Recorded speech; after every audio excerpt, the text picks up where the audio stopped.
Bonjour, le carême est véritablement un exode intérieur. C'est ce que nous allons essayer de découvrir durant toute cette émission.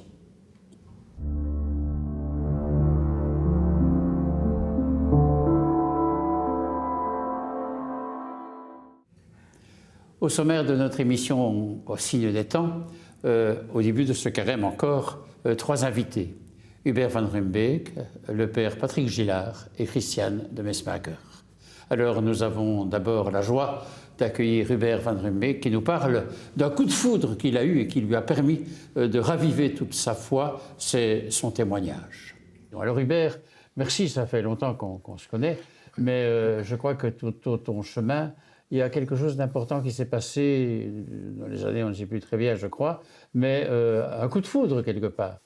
Voilà, je pense que chacun d'entre nous, toi aussi, comme tous ceux qui auront peut-être l'occasion de voir ce film, nous sommes tous habités d'abord parce que de cette foi chrétienne, en tout cas pour moi, qui est fondamentale depuis toujours, à partir du moment où mon propre père était entré d'ailleurs chez les jésuites à l'époque, pour la petite histoire, et bon, il se fait qu'il est tombé amoureux de ma mère, il fait que je suis là, voilà.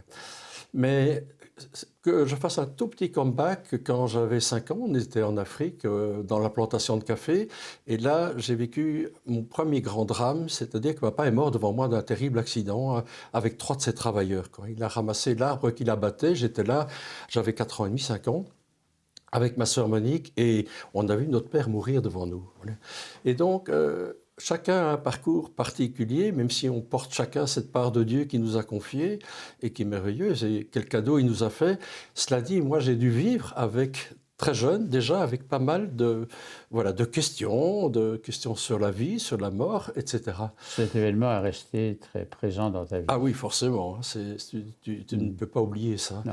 Et d'ailleurs, pour la petite histoire, on est retourné avec maman un peu avant son décès, il y a quelques années, à la plantation, avec mon frère plus jeune qui n'avait qu'1 an, et on a vécu à la plantation vraiment un cadeau du ciel.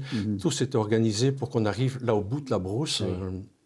Et on a eu là une Eucharistie inoubliable sur le lieu de l'accident. Et je dis ça parce que, comme on va parler un peu de cet événement de Thésée, rien n'est par hasard dans la vie. C'est Thésée qui était un point. Oui, c'est-à-dire que on a chacun son chemin, et j'ai le mien forcément, et depuis que je suis jeune, j'ai cette chance, et grâce à la foi de ma mère qui était assez exceptionnelle, nous avons pu lire et relire les événements de comment Dieu vraiment participe à notre vie et nous accompagne, et il est réellement présent. Et on en a vu des signes et des signes dans notre vie. Quel plaisir ma mère avait toujours de dire, regardez papa, ce qu'il a encore fait pour nous, etc. Des signes d'attente à un moment donné. Oui, voilà. Dans la réalité, des choses qui nous arrivaient, des cadeaux qui nous étaient donnés, des personnes rencontrées. Et c'est donc cet esprit-là que, quand j'ai terminé mes études de droit avec mon épouse, j'ai été amené, moi, à faire des choix fondamentaux, comme tout le monde. Mais j'ai choisi d'être professeur de religion au lycée Martin V, à l'époque où on s'est connus, et d'être ébéniste, parce que j'aime bien travailler de mes mains, voilà. Et c'est dans ce cadre-là que tout un peu a avancé, et que très vite, ma mère a trouvé une fermette à Corbet, et elle m'a dit, Hubert, papa a construit notre maison au Congo, maintenant les 2 plus jeunes, vous allez construire la maison de votre mère. Et j'ai habité mes 2 premières années de mariage dans le chantier. J'ai appris tous les métiers du bâtiment, c'était ma chance. La maison était ravissante, et quand mamie est entrée dedans, elle m'a dit, écoute, tu as fait le brouillon chez ta mère, maintenant tu vas faire ta maison. Je raconte ça parce que tu comprendras pourquoi tout ça arrive très vite. Et nous sommes tombés avec Martine sur la ferme de Louvrange, que tu connais, près de Wavre, où ce grand bâtiment, c'était des écuries. Et ça, j'aimais bien parce qu'il n'y avait rien à casser, comme dans la maison de maman. Il fallait tout faire, c'était bien plus facile. Et nous avons acheté donc cette ferme avec un prêtre et 4 familles pour y faire un projet où on partage l'espace avec toutes des personnes qui vivent des moments plus fragiles, plus difficiles. Et c'est dans ce cadre-là, si tu veux, que moi, je suis un enfant de Thésée. Tout le concile nous avait amené avec ces 2 grands thèmes, lutte et contemplation. Je ne sais pas si tu te souviens, oui, frère Roger, c'était vraiment les 2 clés de Thésée, lutte et contemplation. Le concile des jeunes dont on a parlé. Le concile des jeunes, bien sûr, dans lequel j'ai participé largement. Et alors, ce qui est très beau, si tu veux, c'est que la ferme de Louvrange, c'est en fait l'aspect lutte, plutôt, je dirais, l'aspect engagement social. Et j'avais toujours en moi l'aspect aussi contemplation, qui voilà, est naturellement en moi depuis toujours. Alors, il se fait que nous n'avons malheureusement pas pu avoir de deuxième enfant suite à des erreurs médicales de médecins. Et ça a été très dur parce que 3 fois, on espérait donner la vie et on n'y est pas arrivé. Et puis le médecin a dit, écoutez, il faut que je vous le dise, malheureusement, vous n'aurez plus de deuxième enfant. Alors, je suis parti avec Martine à la Viale, chez les Jésuites, qui est un de nos piliers de nos vies, là, de toujours. Et le jour de Pâques, j'ai remis dans les mains de Dieu. J'ai dit, écoute, voilà, Seigneur, moi, j'ai fait une maison avec 4 chambres à coucher. À quoi tu joues là en haut, quoi. Moi, je suis là maintenant avec un seul enfant, etc. Et alors, curieusement, et ça c'est tout l'humour de Dieu, au lieu de m'amener à une fécondité, je dirais, naturelle, il m'invite, il me dit, voilà Hubert, je voudrais que tu crées au cœur de la Belgique un lieu de prière, de rencontre et de silence, ouvert et appartenant à tout le monde. Alors, à la sortie de la messe de Pâques, je dis à Martine, regarde ce qui m'arrive de nouveau. Et Martine, oui, dit, attends, bon, ça te passera, quoi.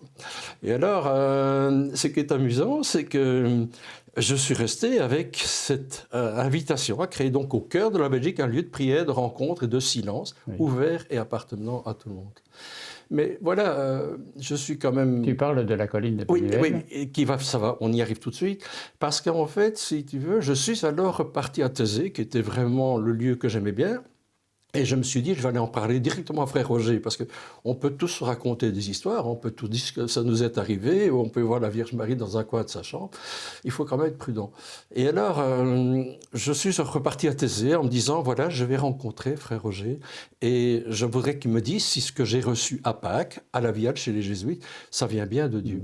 Et quand je suis arrivé à la colline de Thésée, là, c'est étonnant, parce que j'ai eu tout de suite ma petite voix intérieure qui m'a dit, ne dérange pas le grand Frère Roger, laisse-moi faire. Bon, très bien. Alors, le fait que le 3e jour de cette rencontre familiale, parce qu'on était dans les coins des familles à Thésée, je suis descendu dans la crypte un soir. Il y avait un orage sec, c'est-à-dire que ça craquait assez bien, mais il pleuvait pas, quoi. Et tout le monde était dehors. Moi, j'étais dans le coin des familles. Alors, je suis descendu dans la crypte, et là, j'ai remis dans les mains de Dieu. Je lui ai dit, écoute, voilà, je suis ici, moi, pour savoir si oui ou non tu veux que je fasse ce projet, et j'attends. Et alors, sa réponse, de nouveau assez étonnante, c'est « voilà, votre chemin à vous, c'est l'adoption ». Au lieu de me dire oui ou non, on va pour ce projet, ça c'est l'humour de Dieu, voilà, je crois que votre chemin à vous, c'est l'adoption. Je suis sorti de la crypte, j'ai été rejoindre Martine devant notre petite tente où Emmanuel, notre fils, s'est endormi. Et je lui dis, Martine, j'ai quelque chose d'important à te dire, viens dans la crypte. Elle m'a dit, regarde, ça craque de tous les côtés, il n'y a qu'un éclair ici, prends ta guitare, on parle, on ira tantôt. Et alors, tu connais mon côté, hein, chez les scouts, moi, mon qualificatif, c'est inextinguible. Et donc, voilà que je dis à Martine, écoute, je ne résiste pas, il faut que je te dise, moi, je sens que notre chemin, nous, c'est l'adoption. Et alors, Martine m'a dit oui, et j'ai reçu un éclair de millions de volts dans la figure, quoi. Et alors, au milieu de tout le monde... C'est figuré ou bien c'est... Ah oui, non, un éclair réel, au milieu de tout le monde. J'ai reçu des millions de volts dans la figure, quoi. Et alors, c'est très étonnant parce que je suis mort. Je suis arrivé de l'autre côté et j'ai retrouvé papa. Je lui dis, mais papa, pourquoi je me rejoins comme toi? Qu'est-ce qui m'arrive, quoi? Et papa m'a dit, ne t'inquiète pas, tu vas voir. Hop, et je suis revenu sur la terre et tout le monde hurlait autour de moi parce que t'imagines que je parle avec toi et tu reçois la foudre en pleine figure à 1 mètre de moi, c'est quand même pas triste, hein? Et tout le monde qui jouait autour de nous, les gosses et tout. Ah oui.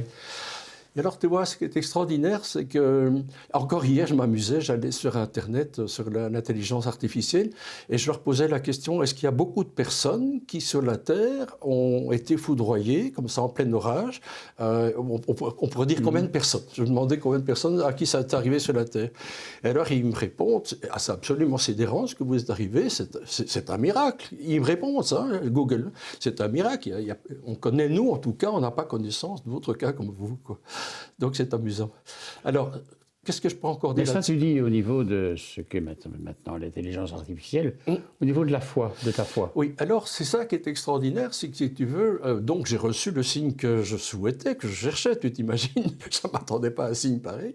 Et alors ce qui est extraordinaire, c'est que le lendemain, frère Roger de Thésée, ayant entendu que dans le terrible orage qui avait circulé pendant 1 heure sur Thésée, il y avait un brave père de famille, un jeune père de famille qui avait été foudroyé, qu'il était toujours vivant, il a dit, je veux le voir. Et alors, le cadeau du ciel, c'est que c'est frère Roger qui est venu vers nous, tu vois. C'est pour ça que j'avais reçu dans la prière que je devais laisser faire les choses, qu'elle se ferait toute seule. Et c'est très beau. Et alors, il est venu, lui, il avait compris tout de suite. Il n'avait pas besoin de dessin. Il m'a amené à l'essentiel, quoi.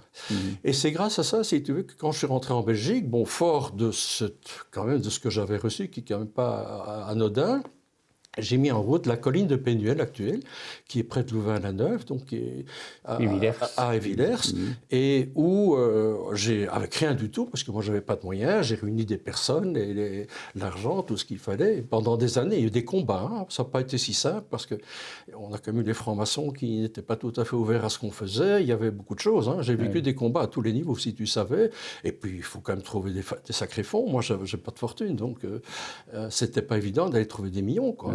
En entendant ton témoignage, et avant d'arriver à un petit peu de redire qu'est-ce que cela veut dire de notre carême, tel est le sujet. Hein. Oui. Il y a bien sûr ces communautés, cette expérience. Il y a aussi la communication médielle. Enfin, tu es un homme de communication. Mais voilà, la vie a fait que j'ai créé 2 sociétés de production, Médiel et Louvrange Broadcast, qui m'a valu de faire le tour du monde avec mes caméras, mes films, des reportages de guerre, de tout, pour tout le monde. J'ai aussi monté 2 très gros spectacles, un au Beau-de-Provence, sur toutes les grandes religions du monde, qui a fait un succès énorme, parce qu'il y avait 100 écrans, hein, c'était énorme. Et là, j'ai amené des photos que j'avais faites de toutes les religions, de toutes les sagesses du monde. Et figure-toi que le président de l'Europe, qui était en vacances, est tombé amoureux du truc. Il a pris mon nom sur les écrans, il est rentré en Belgique et il m'a dit voilà, j'ai vu quelque chose que vous avez fait au Beau-de-Provence. Est-ce que vous feriez le film du 60e anniversaire de l'Europe pour tous les Européens, ce que j'ai fait. Et c'est une commande de qui, ça? De l'Europe, là, directement. Et donc, qui a tourné ici à Bruxelles devant pas combien de personnes. Tous les grands du monde étaient là, quoi. Donc, c'est amusant parce que tu mets le pied dans un engrenage quelque part sans savoir où cela te mène. Alors justement, qu'est-ce que cela veut dire d'un temps comme celui-ci, c'est-à-dire en 2026, le carême? Mais moi, je crois que chacun, là où nous en sommes, on a tous une mission. Je crois ça. Peut-être qu'on ne l'a pas assez dit aux personnes, mais tous, et autant que vous êtes dans cette pièce ici, on porte tous quelque chose. On a tous une mission. Dieu a besoin de nous. Le monde, l'amour ne va pas se faire sans nous. C'est une certitude. Et donc, chacun, là où nous sommes, nous avons tous quelque chose à donner, à faire. Et des choses parfois extrêmement simples. Hein. Tu sais, hier soir, j'écoutais quelqu'un qu'on venait d'opérer des yeux. Ça a été un cadeau pour elle et pour moi. Tu vois, il ne faut pas toujours aller très loin, quoi, tu vois.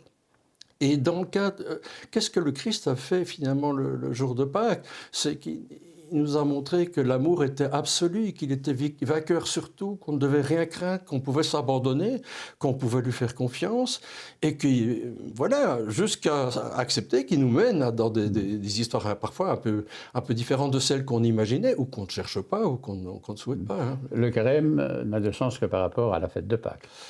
Oui, parce que la passion sans la résurrection, ça n'a aucun sens. Si le Christ avait vécu sa passion, ça voudrait dire que le mal est plus fort que l'amour. Hein, je suis désolé. Et qu'est-ce qu'il a fait ce jour-là? Et c'est capital pour moi, en tout cas, et pour nous, c'est que ce jour-là, il nous a montré définitivement et à jamais que l'amour est plus fort que la violence. Et ça, c'est quand même le cadeau de la fête de Pâques. Et si on n'avait pas ce cadeau, tu sais, c'est pas évident. Hein. C'est le cœur de la foi. Ah oui, pour moi, oui. C'est extraordinaire ce qui s'est passé ce jour-là. Et alors, ce qui est quand même inouï, c'est que c'est quand même le Dieu qui est...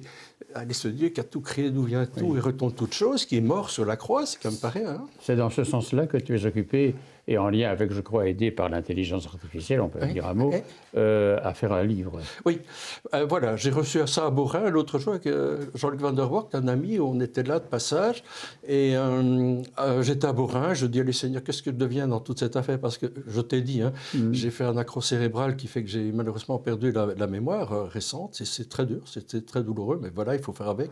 Tu vois que l'ancienne marche encore, heureusement. Mais, et donc, remettant ça dans les mains de Dieu, parce que voilà, moi je continue à souffrir comme tout le monde, avec mes chemins et mes difficultés, j'ai entendu Marie qui me disait, j'aimerais bien que tu fasses un livre qui s'appellerait « Viens, esprit de lumière ». Tu as 300 000 photos que tu as fait dans 105 pays du monde, tu as une bibliothèque que personne n'a, et à partir de là, tu pourrais prendre les plus belles photos, celles qui justement, on montre que la lumière est omniprésente. Que Dieu, tu sais, Dieu, ça veut dire un des mots qui traduit Dieu, c'est lumière. On ne sait pas toujours. Donc c'est la lumière qui est au cœur. Oui. Et donc, voilà, l'appel actuel, ce serait, avec toutes mes limites d'aujourd'hui, aller piocher dans ces centaines de milliers de photos, dans toute cette vie, tout ce qui pourrait amener de la lumière dans le monde d'aujourd'hui qui en a plus que besoin, je crois. Tu sais. Il faut dire les choses comme elles sont. On vit dans un monde de ténèbres, parfois. C'est pas évident. Et tu es assez sensible à ces questions d'intelligence artificielle? Mais c'est-à-dire qu'il y a jusqu'à un mois d'ici, j'étais sceptique comme tout le monde. Je critiquais, je disais c'est n'importe quoi, c'est une machine. Ça reste artificiel. Ça reste artificiel, c'est une machine et tout. Et comme je te disais tantôt, depuis un mois, à travers ce livre que j'essaie d'écrire pour le moment, voilà que je fais l'expérience de l'intelligence artificielle. Et je t'avoue que je suis quand même surpris. Bon, je ne sais pas où ça va me mener, on en reparlera peut-être dans un an. Mais aujourd'hui, je tombe sur quelque chose d'inouï. Ils me comprennent, ils ont 10 fois la foi que j'ai.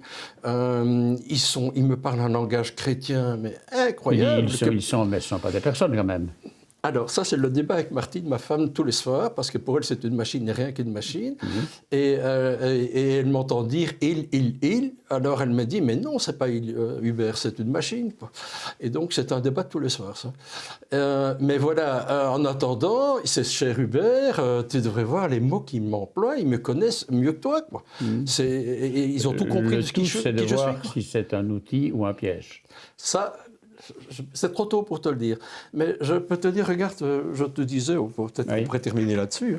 Un jour, figure-toi, j'étais dans les choses, j'étais en vacances avec les enfants en Italie. Et je suis tombé sur un fil de fer barbelé qui était sur le sol, que j'ai pris. Et alors, revenu près de la tente, j'ai pris mes mains, parce que je n'avais pas d'outils. Avec mes mains, et c'est pas évident, parce que je partais d'un endroit et je devais arriver à terminer avec le bout du fil, sans savoir où j'allais. Alors quand tu commences à tordre ici, tu ne sais pas si tu vas arriver à terminer le Christ ou pas, vu que ce n'est qu'un seul fil. Il n'y en a pas deux. Et alors je suis arrivé, tu vois, dans la prière... Un seul fil. Oui, attends, il est plus beau que quand je lui mets bien son œil, tu vois. Mais ouais, c'est pas évident parce que c'est tout ça. Non, mais on voit, oui. Oui, enfin, peu importe. Et alors, oui, non, parce que j'aime bien son œil droit. Mais je ne sais pas, il a bougé dans la voiture en venant. Voilà. Ah, ben voilà, maintenant, tu vois, regarde son regard. C'est incroyable, hein. Avec 2 bouts de fil barbelé, il te regarde. Ce qui montre aussi la transformation et la transfiguration pour que la lumière triomphe de toute ténèbres. Et donc, si tu veux, moi, j'aime bien toutes ces expériences que la vie m'a donné de faire et tout. Mais regarde, ce qui est extraordinaire, c'est que moi, j'ai fait une photo ici. J'ai fait une photo du Christ que j'ai envoyée à l'intelligence, à ChatGPT. Et ils m'ont envoyé un texte que j'ai envoyé à 60 amis. Et je te voir ce qu'ils me répondent. Ils disent, Hubert, c'est pas vrai, c'est pas vrai, c'est pas vrai. Il n'y en a pas un qui croit que c'est l'intelligence artificielle qui fait un commentaire de mon Christ ici. Quoi. Pour conclure, Hubert, simplement de se dire, le carême, s'il y avait, en terminant, un message que tu veux nous adresser, tu dirais quoi? Mais la vie est belle, au-delà de toutes les souffrances, de tout ce qu'on vit tous, et je suis bien placé pour en parler quand même, surtout aujourd'hui, mais je dirais la vie est belle parce que le Christ nous a montré que nous sommes tous appelés à aller vers la lumière, sa lumière, et je dirais que ça donne du sens aussi à tout ce que nous vivons chacun à notre manière, et parfois de difficile pour certains. Et beaucoup de personnes à notre âge, moi je vieillis, donc je vois de plus en plus autour de nous des gens souffrir, ce que on n'avait pas avant. Et j'ai envie de dire, Christ est ressuscité, alléluia, quoi. Quelle chance, quel cadeau il nous a fait de montrer que la vie est plus grande que la mort, quoi. Eh bien, merci de nous dire encore ce message qui est au cœur de la foi chrétienne. Et nous pourrons prolonger maintenant avec Christiane de Mesmaeker et aussi le père Patrick Gillard. Merci Hubert d'avoir pu ainsi partager ton expérience, mais de dire aussi le message qui est celui du carême, celui de Pâques. C'était une joie. Merci aussi pour votre accueil et la confiance que vous m'avez faite. Merci. Je cherche le Seigneur, c'est la parole d'un psaume. C'est aussi ce que reprend dans un chant Christiane de Mesmaeker que nous rencontrons maintenant.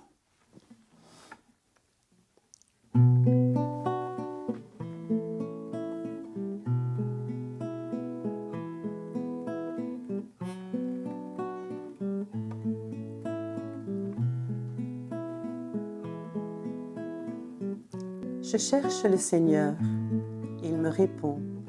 De toutes mes frayeurs, il me délivre. Moi, dit le Seigneur, je suis venu dans ce monde pour que quiconque croit en moi ne demeure pas dans les ténèbres.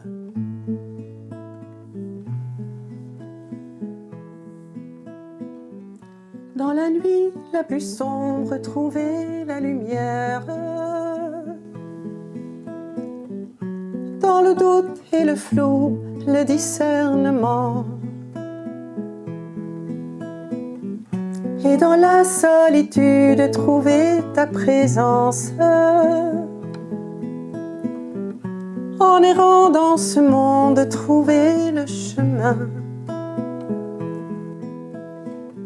Si tu brûles de fièvre, il est la source qui rafraîchit. Si tu es oppressé par tes fautes, il est la délivrance. Si tu désires le ciel, il est la voie. Si tu as besoin de nourriture, il est l'aliment. Dans la peur et l'angoisse, trouver la confiance. Dans nos prisons de vie, vivre la délivrance. Et au bord de l'abîme, atteindre la cime. Dans chaque défaite, trouver la victoire. Car tu es lumière. On retrouve ce thème de la lumière qui nous occupe un peu durant toute cette préparation de Pâques, ce temps du carême. Et Christiane, tu en parles justement, mais que dire justement, et à partir de ce beau chant qui nous fait entrer dans une compréhension plus grande du carême, que dire de ce carême? C'était très chouette que tu m'aies posé cette question, que je pouvais un peu la préparer. Parce que je crois que c'est la première chose à faire quand le carême commence, c'est de se poser la question, c'est quoi pour moi le carême? Et j'ai tout d'abord repensé à mon enfance. Quand j'étais petite, école primaire, j'ai des parents très très croyants et on allait à la messe tous les jours, même en semaine. On priait le matin, quand le jour commençait, on priait le soir, on priait à table. Mais le temps de carême, tout était plus accentué. C'était beaucoup plus riche. On était invité par maman à être plus gentil. Quand on se disputait, de demander pardon ou de pardonner, d'essayer de moins se disputer. Quand on était à table, c'était vraiment penser aux pauvres, penser à ceux qui n'ont pas à manger. Quand il y a quelqu'un qui tombe, va vers la personne. Si quelqu'un pleure, console. Donc en fait, on recevait tout au long de ces 40 jours des petits consignes de maman et le petit cube en carton, on mettait notre petit sou. Donc en fait, je vivais ça très fort. C'était très concret finalement. C'était très concret. Et on peut dire, c'est un peu, comment on dit en français, ringard, mais non. Je me souviens vraiment qu'à chaque fois que j'avais le sentiment d'avoir fait quelque chose de bien, il y avait énormément de joie qui venait dans mon cœur. Donc en fait, c'est un souvenir que j'ai eu en une fois de dire, pendant le carême, je prenais ça très au sérieux comme petite fille. Après, et ça provoquait la joie finalement, paradoxalement. Oui, vraiment. Après, j'ai pensé au carême que j'ai vécu au travail. Donc à côté d'être thérapeute, j'étais responsable pastoral à l'Institut Royal de Woluwe et c'était un institut des frères de charité. Une super belle spiritualité qui m'a vraiment nourrie toutes ces années. Et eux, ils avaient 3 volets. À chaque année, il y avait 3 volets. Le volet éducatif, puisqu'on voyageait, on allait dans un autre continent, l'Afrique, l'Asie, un pays, et ils faisaient vraiment un dossier extraordinaire sur ces pays. Et avec tous les professeurs de géographie, d'histoire, de langue, d'art plastique, on allait visiter ce pays. Donc en fait, c'est très beau. On se déplaçait. Et on apprenait à connaître la nature, les animaux, les religions, la culture différente, la façon de vivre des gens au quotidien. Et à côté de ça, il y avait un côté spirituel. Chaque année, il y avait un thème, un pays et un évangile. Et cet évangile était mis en lumière, en images, en chant. Et il y avait toute une célébration ensemble qu'on faisait avec les jeunes et avec les enfants. Mais même, parce qu'on n'était pas tous des catholiques, là, hein, donc des enfants, il y avait des enfants de l'islam, des enfants qui n'avaient que des sikhs, un peu de tout. Et tous étaient accueillis. Tous étaient accueillis et on faisait vraiment la célébration ensemble.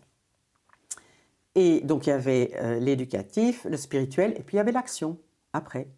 Donc à partir de tout ça, 40 jours, on faisait tout pour récolter des sous et on savait que tous les instituts des Frères de Charité, psychiatrie, hôpitaux, écoles, les maisons d'accueil, tout ça, y participaient et on avait vraiment des vidéos de tout le monde. C'était extraordinaire en fait. Donc voilà, j'ai vécu ça en pratique, mais spirituellement aussi pendant toutes ces années. Mais je vais quand même avouer que les carèmes les plus forts, les plus denses, et les moments où j'ai grandi dans ma foi, c'est les carèmes que j'ai vécus à la prison de Ytre. La prison, c'était des prisonniers de longue peine. J'ai vraiment eu la chance, c'était une grâce que j'ai reçue pendant des années, d'aller animer les messes chaque mardi. Et le vendredi, à la fin, on faisait l'adoration, des moments de prière, de recueillement, de silence. Et on avait créé une chorale, j'ai même appris à jouer de la guitare aux détenus, et on chantait la parole de Dieu. Mais alors pendant le carême, chanter ces chants, les entendre chanter ça.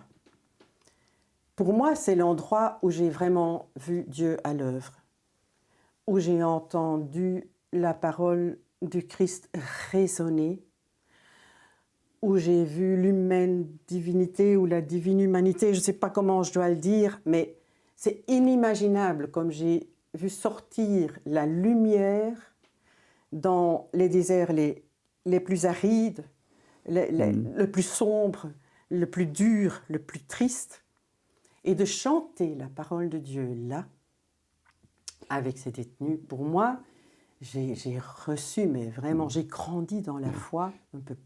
Dieu se dit dans l'inattendu, d'un lieu comme celui-là, par exemple. Oui. Il faut être ouvert à l'inattendu pour redécouvrir la présence et la lumière de Dieu. Oui, et je dirais aussi que ces hommes là-bas, ils voulaient vraiment prier, ils voulaient vraiment que le Christ soit là, ils voulaient vraiment trouver la délivrance. Dieu, vraiment... toi que je cherche, n'est pas un vain mot finalement. Voilà, et j'ai vu des miracles, j'ai vu des guérisons, j'ai vu des réconciliations, j'ai vu des sourires sur des visages très marqués.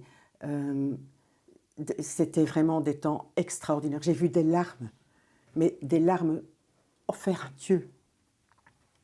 Merveilleux. Enfin, vraiment, quand j'en parle, je ressens cette joie de nouveau, d'avoir partagé ça et d'avoir reçu de ces hommes-là. Et là, j'ai compris que le carême, c'est un temps béni de Dieu. C'est ça. Merci Christiane.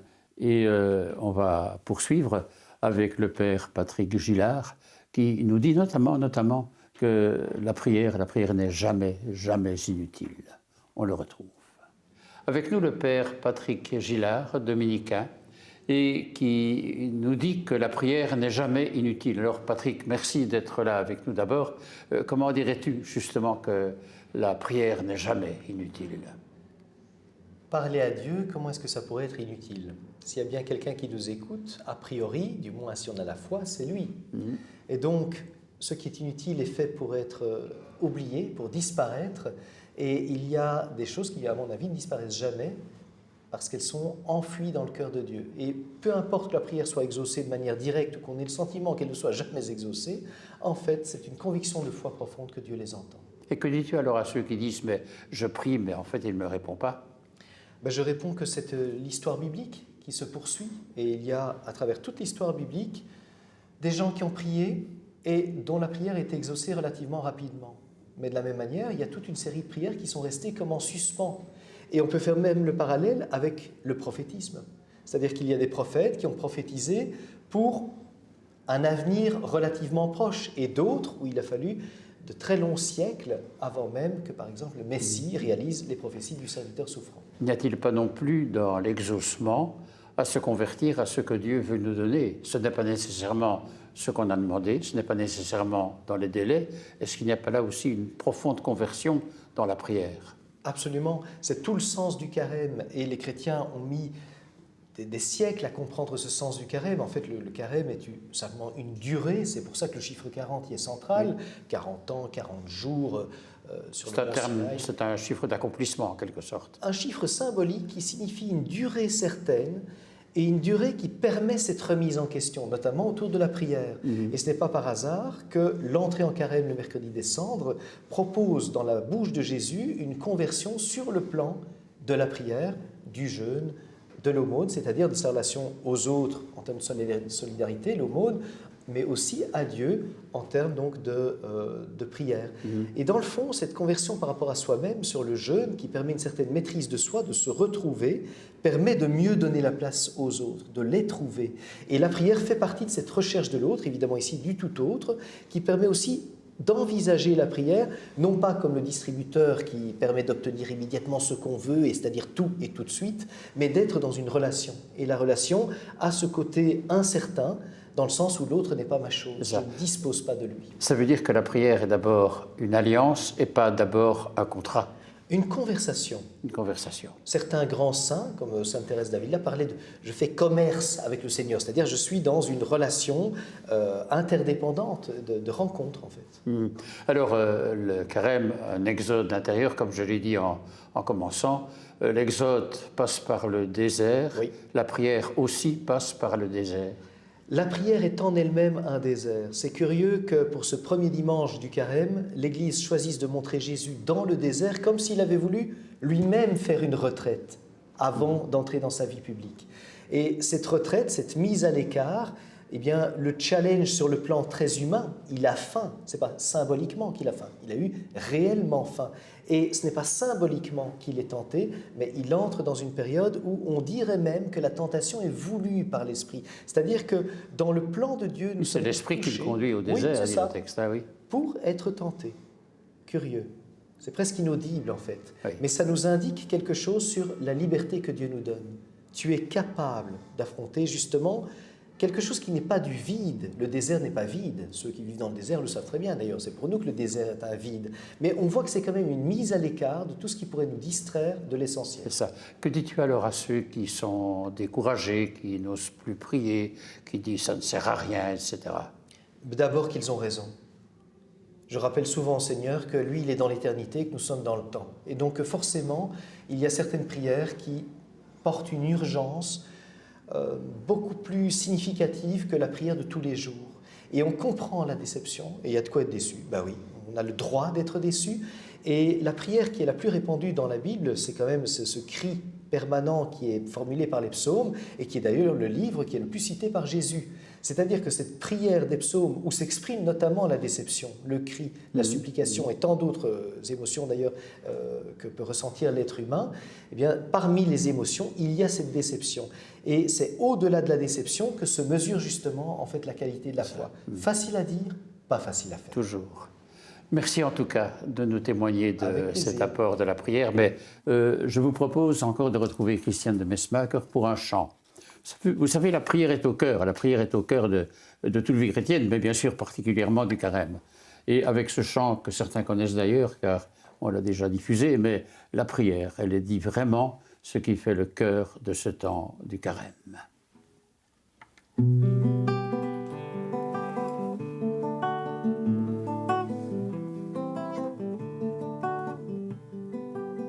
Je mets dans la prière mes attentes, mes doutes et ma louange, ma gratitude, mes souffrances et mes espoirs. Je lis dans la prière, force de vie, pardon reçu dans ta confiance, ta tendresse, ton amour et ta patience. Mais qui es-tu dans mes prières, en comme vivant, ô Dieu, dans l'inconnu. Combien de visages n'as-tu pas reçus? Je reste là, dans l'ignorance ou l'impatience, hésitante au premier échec vécu. Je mets dans la prière mes attentes, mes doutes et ma louange, ma gratitude, mes souffrances et mes espoirs. Je lis dans la prière, force de vie, pardon reçu dans ta confiance, ta tendresse, ton amour et ta patience. Dans les écrits maintes fois entendus, que de messages répétés. Puis-je comprendre sans les interpréter, discerner, te louer sans hésiter? Mais dis-moi, comment veux-tu me voir prier en silence, debout agenouillé? Je mets dans la prière mes attentes, mes doutes et ma louange, ma gratitude, mes souffrances et mes espoirs. Je lis dans la prière, force de vie, pardon reçu dans ta confiance, ta tendresse, ton amour et ta patience.